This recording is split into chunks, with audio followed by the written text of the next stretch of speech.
시청자 여러분 안녕하십니까. 4월 15일 화요일 특집 사사건건입니다.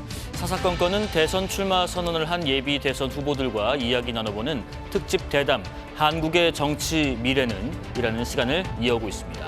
원내 정당에서 대선 후보로 확정된 사람이나 원내 정당의 대선 후보 경선에 참여하는 사람을 출연 기준으로 마련했습니다. 오늘은 이념이 밥이다, 먹고 사는 문제라고 말하는 국민의힘 나경원 의원입니다. 어서 오십시오. 안녕하세요. 네, 오늘 오시기 전에 네. 드럼통에 들어가셨더라고요. 그래서 이게 합성인 줄 알았는데 SNS 사진을 올리셨던데 드럼통에 들어갈지언정 굴복하지 않는다. 이게 어떤 표현인가요? 좀 상상하시라고 드럼통에 들어갔는데요. 예. 그거 아시나요? 커뮤니티에서 이재명 후보의 별명이 드럼통인 것. 근데 드럼통은 약간 공포 이런 걸 이야기하고 예전에 영화가 있었죠. 이 드럼통에 사람을 넣어서 네네. 한 무서운 영화가 있었습니다. 그래서 약간 공포 이런 걸 의미한다. 그 다음은 상상에 맡기겠습니다. 예. 그래서 하여튼 저는 지금 사실은 의회를 완전히 이재명 대표가 장악했잖아요. 당도 장악했잖아요. 그런데 대통령까지 되면 좀 무서울 거다. 이런 말씀들 많이 하시거든요. 그래서 이재명 후보가 대통령 되면 드럼통, 나경원이 대통령 되면 드림통. 그런 카피로 한번 나중에 캠페인을 그렇게 재밌게 만들어 보셨다는 취지로 이해하겠습니다. 지난주 초까지만 해도 나 의원님께서 우리 여론에서 확실히 출마를 하실까? 또 여론은 좀 반반이었던 것 같기도 하고요. 어떤 계기로 출마해야겠다 결심하셨는지 들어보겠습니다. 저는 사실 이 탄핵이 인용되고 나서 한번 이렇게 조금 생각을 해봤는데요. 대한민국에 정말 지금은 굉장히 기로에 선 때인데 우리 대한민국을 만든 헌법같이 자유민주주의, 시장경제, 법치주의가 제대로 온전히 서야지 거기서 우리가 발전할 수 있는데 이게 흔들리고 무너질 수 있다. 그런 생각을 하면서 그럼 누가 이것을 제대로 지켜낼 것이고 누가 또 대통령이 됐을 때 우리 당으로서는 거대 야당을 상대해야 되는데 잘할 수 있을까 생각을 해봤습니다. 네. 근데 일단은 사실은 이 헌법 가치를 지키기 위해서 제가 지난 몇 달 동안 사실은 국민들과 함께 광장에도 나가고 했는데요. 예. 이 헌법 가치를 꼭 지켜야 되겠다는 생각을 했고 두 번째로는 거대 야당을 하려면 사실은 그동안 정말 야당이 국정 마비를 심하게 했었거든요. 저는 국회의원을 오래 했던 사람으로서 국회가 이렇게 망가질 수 있나 이런 생각을 했었는데요. 그런 면에서 이 국회를 잘 아는 정말 국회를 잘 알지 않고는 정치를 잘 복원시킬 수 없다. 네네. 정치가 복원돼야지 여야가 협조해서 나라를 이끌어갈 수 있다. 이런 생각을 해보면서 그런 면에서 제가 출마를 해야 되겠다고 결심을 했습니다. 자, 그러면은 출마 선언 당시의 모습도 잠깐 보고 말씀을 또 이어가 보겠습니다.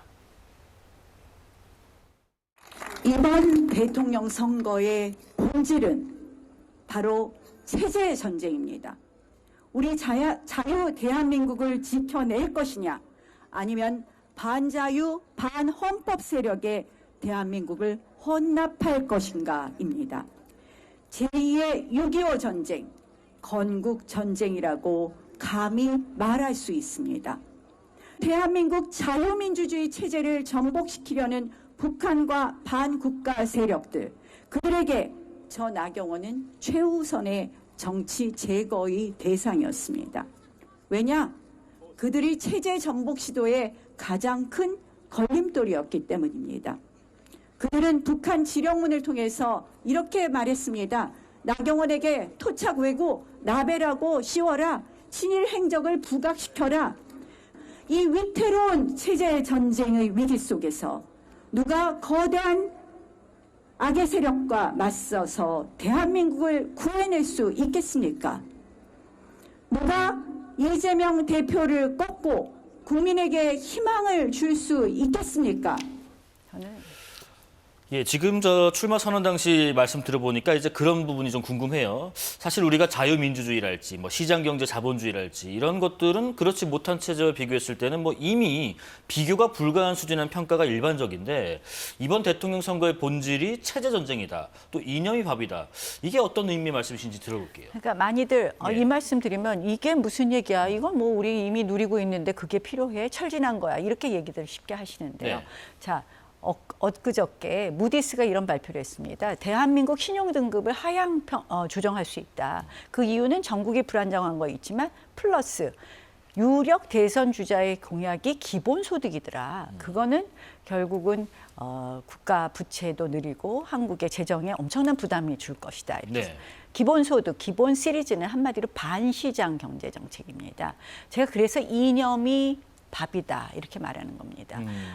이재명 후보의 경우에는 그동안 쭉 흐르는 지금은 뭐 우클릭하고 성장이 뭐 중요하다 이런 이야기 하시지만 이거를 사실 사람들이 정말 하고 믿기 어려운 부분도 있고 예. 그동안의 그분의 철학, 그동안의 그분의 이념은 자유민주주의, 시장경제, 법치주의에 대해서는 조금 다른 부분이 있었다. 그리고 지금 의회를 운영하는 걸 보면은 민주주의가 지금 후퇴하고 있고 그리고 이번에 재판 과정, 공수처 수사 과정에서 법치주의가 우리가 이렇게 후퇴했구나. 영장이 어떻게 서부법원에 가면 발부되고 중앙법원에 가면 기각이 되느냐. 이런 걸 목도했습니다. 그래서 우리가 결국 대한민국이 이만큼 온 것은 그 헌법 가치들, 세 개의 축이 튼튼했기 때문입니다. 그런데 이번 탄핵 과정에서 그것이 흔들리는 걸 봤고 그리고 또 후보가 상당히 그런 자유민주주의라고 보기에는 최근에 국회 운영, 당 운영을 보면 걱정되는 분이 의회 권력도 다 가졌는데 행정 권력도 된다? 그러면 저는 이것이 결국 국제사회에서 주는 시그널, 무디스에서 언급한 것처럼 결국은 대한민국의 국제 신인도도 떨어뜨리고 그것이 우리 경제에도 영향을 준다. 당연히 생각해 보세요. 신용등급 떨어지면 우리 경제 나빠지는 겁니다. 그러니까 제가 이념이 밥이다. 이념이 먹고 사는 문제다라는 말씀을 드립니다. 예. 짧게요. 여러 평가가 좀 있습니다만은 뭐 반국가 세력이라는 그 단어 때문에 지금 이 시점에 좀 불편하다 이런 의견도 일부 있는데 어떠세요? 제가 사실은 민노총 간첩단 사건 그 북한 지령문을 보고 깜짝 놀랐습니다. 작년에 기소되고 이제 판결된 건데요. 보면은 민노총 간첩단 북한 사건의 북한 지령문하고 똑같은 것이 대한민국에서 이루어지는 거예요. 예컨대 대통령 무조건 끌어내려야 된다. 자, 퇴진이 추모다라고 집회를 해라. 지령문에 구호가 나오는데 결국 민노총과 민주당이 똑같은 구호를 들고 나와서 집회를 했어요. 저한테도 했더라고요. 나경원은 토착 왜구라고 예. 친일 이미지를 씌워라. 저희 지역에 대진년이 와서 토착 왜구 들고 있습니다. 그래서 사실은 아직도 우리는 부정하고 싶고 우리는 그런 반국가 세력들이 움직인다고 해서 누가 속겠어 하지만 우리도 모르게 이미 횡행하고 있고 중요한 것은 그동안 민주당의 정책이요. 간첩죄 수사권도 국정원에서 경찰로 넘니 갑자기 그 많은 노하우, 국정원의 노하우가 제대로 전수되지 않아서 간첩죄 사건의 검거율이라든지 이런 부분도 굉장히 떨어지기도 했었습니다. 네네. 그래서 그런 부분을 보면 우리가 참 그냥 우리는 젖어 있는 것 아니냐. 그러나 이러한 가장 기초를 이번엔 다시 단단히 하고 네네. 그 속에서 지금 대한민국의 변화, 를 만들어야 된다. 그 변화는 뭐냐? 국제사회가 지금 빠르게 변하고 있습니다. 이 자유주의가 같이 하는 이런 자유의 연대도 있지만 그 사이에서 자국의 이익, 자국민의 이익이 최고로 지금 치고 있습니다. 그래서 알겠습니다. 제가 얘기하는 게 국민 퍼스트, 국익 퍼스트입니다. 예. 하여튼 뭐 여러 가지 뭐 신호가 우리 체제와 좀 반하는 것들이 지금 주변에 잠식하고 있다 뭐 이런 말씀이신 것 같은데 이런 질문 좀 드려볼게요. 많은 언론이 이번에 그 국민의힘 경선을 두고요. 찬탄 대 반탄, 뭐 탄핵 찬성과 탄핵 반대 구도 이렇게 이야기도 하는데 나 의원님께서 그 탄핵에 적극적으로 반대하시면서 이제 광장에도 나가셨었고 혹시 지금도 같은 마음이신지도 궁금하고 또 탄핵 인용 후에 윤 대통령을 지키려던 것은 아니다는 말씀하셨는데 그건 또 어떤 의미인지 한번 같이 들어볼게요.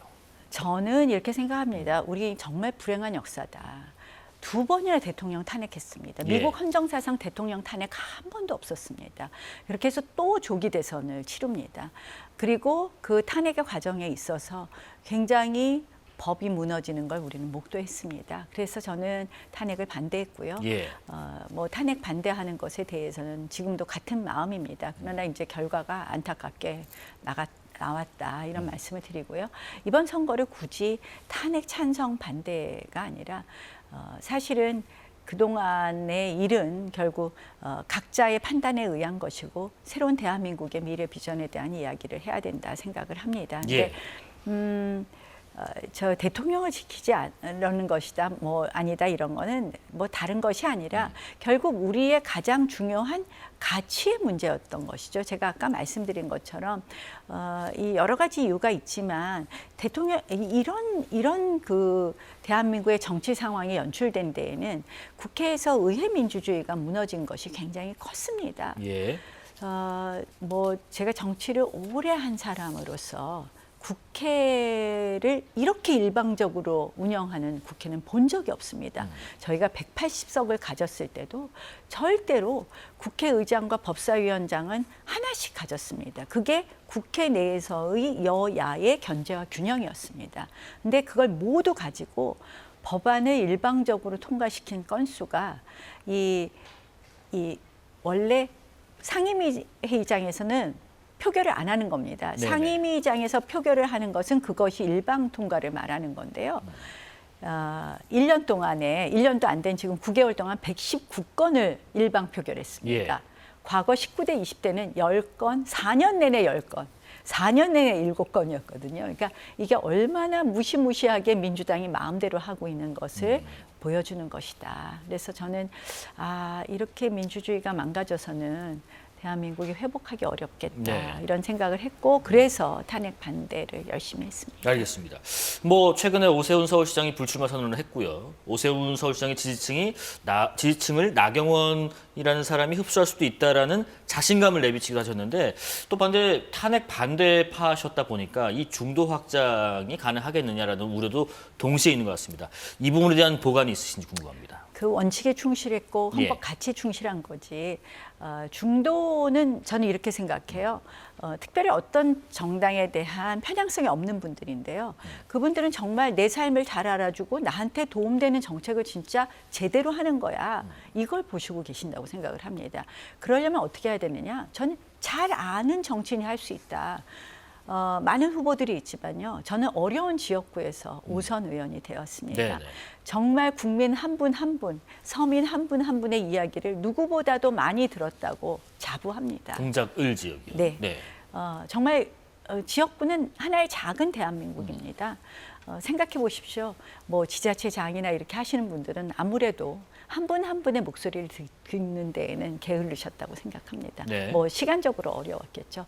그래서 저는 그런 면에서 정말 그분들에게 필요한 맞춤형 정책들 제대로 만들고 또 그분들에게 꿈을 만들어 드릴 수 있다고 생각합니다. 지금 그 한덕수 대통령 권한대행 있잖아요. 대선 출마론 관련된 얘기가 계속 나오는데 부정적 의견을 일단 보이신 것 같아요. 다른 인터뷰에서도 그렇고. 근데 오늘 제 지도부에서는 그런 얘기했습니다. 국민의힘 경선에 출마하지 않는다 한 대행께서. 그렇다면 혹시 뭐 다른 식의 방식을 택할 수도 있을 것인가 하는 예상도 왕왕 있는데 만약에 이것도 하면 안 되신다라면 그 이유가 뭔지 궁금하고 그리고 이제 왜 한덕수 대행의 어떤 첫 여론조사 집계에서 꽤 유의미한 8%가 넘는 숫자가 나왔다고 생각하시는지 궁금하네요. 일단 뭐 그동안 계속 한덕수 대행을 띄우고 계속 텔레비전만 틀면 한덕수 대행만 나오던데요. 네. 그러니까 사실은 뭐 일종의 뭐 소위 우리가 일종의 사전 작업이 있었다고 이렇게 보고요. 사실 이제 한덕수 대행을 언급하는 분들의 뭐 답답함도 이해합니다. 근데 우리 또 기승전 용병이냐. 그리고 사실 정말 한덕수 대행이 지금 통상 외교 안보의 전문가로서는 훌륭하시고 제가 대통령 되면 유임시켜드리고 싶어요. 그러세요. 그런데 네. 과연 이 거대 야당을 상대로 의회를 아는 분일까? 정치를 아는 분일까? 여기에는 부정적입니다. 근데 그럼에도 불구하고 정치는 또 큰 대의를 위해서 우리가 만약에 정말 그 이재명의 공포 정치는 싫다. 그런 국민 여론이 더 크다면 우리가 여러 가지를 논의할 수 있고 그 가능성은 항상 열어둘 수 있다. 이렇게 열어둘 수 생각합니다. 있다. 예. 일단 뭐 정치와 중앙행정, 통상과 외교 이런 부분은 좀 다른 면면이 있다라는 말씀도 해주셨습니다. 한동훈 후보와 약간 설전이 있으셨던 것 같은데 도저히 함께할 수 없는 후보로 한동훈 전 대표를 꼽으셨는데 왜냐? 탄핵을 선동했기 때문이다. 또 이 부분에서 한동훈 전 대표가 언급을 했어요. SNS 통해서요. 기득권 연명 말고 국민 승리합시다 하면서 통진당 담지는 말자고 반박하면서 그 밑에 사진을 붙였는데 기억하실 겁니다. 과거에 이정희 통진당 후보가 누구를 떨어뜨리러 나왔다 한 말을 차용한 듯한데 여기에 대해서 혹시 뭐 재반박하시거나 의견 주시나요? 재반박 이미 냈는데요. 네네. 아유, 저희 뭐 박근혜 대통령 사진 이렇게 올리는 거는 사실 좀 공감 능력도 좀 떨어지지 않나 이런 생각도 하고 저는 이렇게 생각해요. 결국 한동훈 후보의 그런 일종의 민주당의 탄핵 공조에 따라서 지금 조기 대선이 일어나고 있지 않습니까? 결국 민주당과 통진당의 후예인 진보당 좋은 일은 한동훈 후보가 했다라는 말씀을 드리고 싶습니다. 예, 최근 여론조사 결과 하나 보겠습니다. 범보수 후보 대권주자 선호도에서 김문수 전 장관 그리고 한동훈 전 대표, 홍준표 대구시장, 전 대구시장 등 이제 다른 후보들에 비해서는 일단은 나경원 의원님께서 지지율은 현재까지는 좀 낮게 나오는 편인데 이것을 어떻게 역전하시겠다, 언제쯤 역전이 가능하다 보시는지. 뭐 저 여론조사가 아마 제가 출마 선언하자마자 한 토요일, 일요일 여론조사인 것 같습니다. 그동안 많은 분들이 대통령 나경원에 대해서는 상상하시지 않았을 겁니다. 그러나 이제 제 비전을 말씀드리고 여러분들하고 소통하면 왜 나경원이어야 하느냐에 대해서 공감하실 거고 뭐 금방 올라가지 않을까 이렇게 생각합니다. 자, 일단 이 여론조사 저희가 또 설명을 좀 해드려야 돼요. 이 조사는 CBS 의뢰로 한국사회여론연구소가 4월 11일부터 12일까지 이틀간 전국 만 18세 이상 남녀 1,002명을 대상으로 무선 ARS 자동 응답 조사한 것이고요. 표본 오차는 95% 신뢰 수준에서 플러스 마이너스 3.1%포인트. 자세한 내용은 중앙선거여론조사심의위원회 홈페이지를 참조하시고요. 자, 그리고 이제 반 이재명 빅텐트를 만들자라는 홍준표 시장님의 어떤 제안에 대해서는 어떤 의견을 주시겠어요? 뭐 지금부터 할 거는 아니고요. 예. 저는 아까 말씀드렸잖아요. 우리가 정치에 있어서 진짜 중요한 대의를 위해서는 우리가 어떠한 것도 할 수 있다. 네. 정치는 상상력이 또 풍부해야 될 것 같습니다. 네. 차차 상황을 좀 지켜보면서 뭐 생물이라고 하잖아요, 우리가. 네. 자, 대통령이 되신다면 나경원 의원의 최우선 정책 좀 구체적으로 한번 들어보고 싶습니다. 저는 일단 최우선은요. 예. 지금 관세 역시. 트럼프가 네. 관세에 대한 협상 유예했잖아요. 관세 유예.